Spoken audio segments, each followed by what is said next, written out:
It's a new year and a new chance for you to make a fresh start with your compliance. We're going to be bringing you a daily tip, strategy, or idea that you can use to improve your program. Here's your host, Tom Bach, the Compliance Evangelist. First, a message from the Compliance Podcast Network sponsor, Ethico. In the intricate world of ethics and compliance, each second is precious, and slow case closures are more than just delays, they're missed opportunities. Enter Ethico. Our solution revolutionizes case management, cutting case closure times in half and turning every challenge into a chance for improvement. Imagine a workspace where efficiency and compliance coexist harmoniously.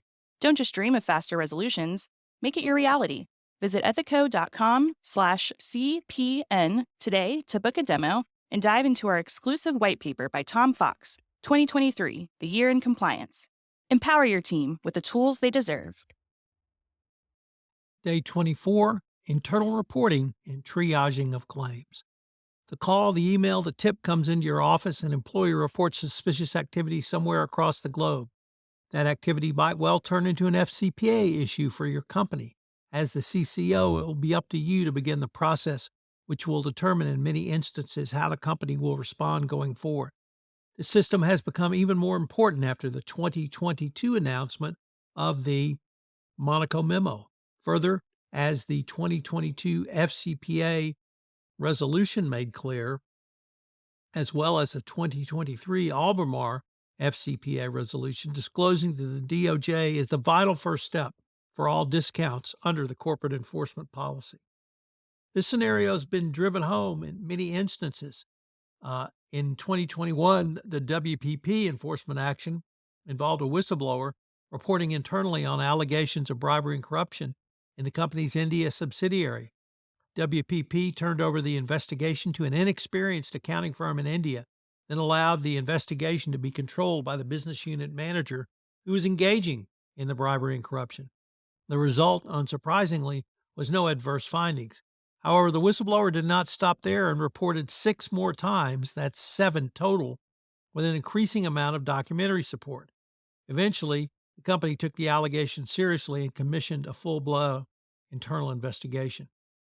The 2020 FCPA Resource Guide, second edition, has a clear and concise statement about hotlines. It states, an effective compliance program should include a mechanism for an organization's employees and others to report suspected or actual misconduct or violations of the company's policies on a confidential basis and without fear of retribution. The 2023 evaluation of corporate compliance programs reinforces language with the following under reporting and investigation. How has the company collected, analyzed, and used information from its reporting mechanism? How has the company assessed the seriousness of the allegation? How has the compliance function had full access to reporting and the investigative function? Jonathan Marks has a 5-step process for your early assessment of information that comes in. Stage 1, this consists of allegations that have a low threat level and do not suggest a breakdown of internal controls. Tips that get grouped into this stage do not have a financial or reputational impact. Stage 2, these allegations are more serious in nature and often indicate some deficiency in the design of internal controls.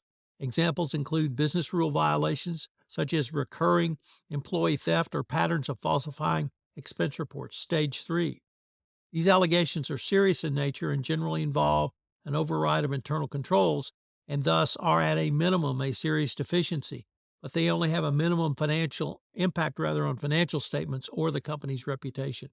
Stage 4, these are serious allegations that could have an impact on the completeness and accuracy of the audited financial statements, and that could indicate a material weakness in internal controls. They do not, however, appear to involve any member of the senior management team. And finally, Stage 5, these are serious allegations that involve one or more members of senior management and are serious enough to damage the company's reputation. The receipt of allegations in this stage usually places the company into crisis management mode and could result in the restatement of audited financials.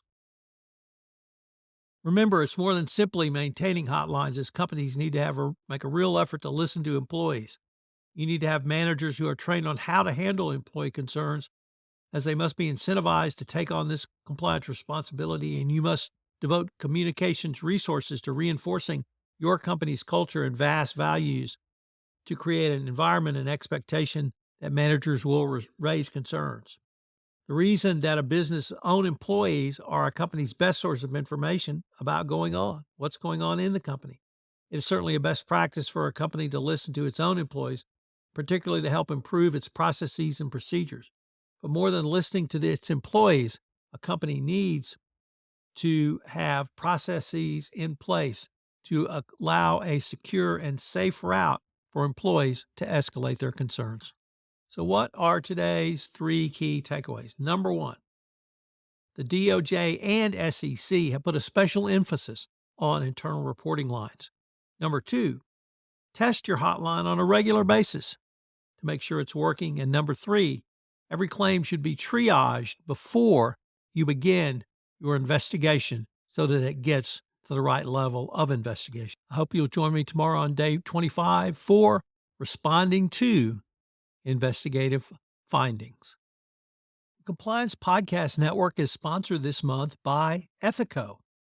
Ethico is a leader for compliance champions like yourself with its ethics and compliance optimization system built to turn goals and guidelines into real ROI for your program.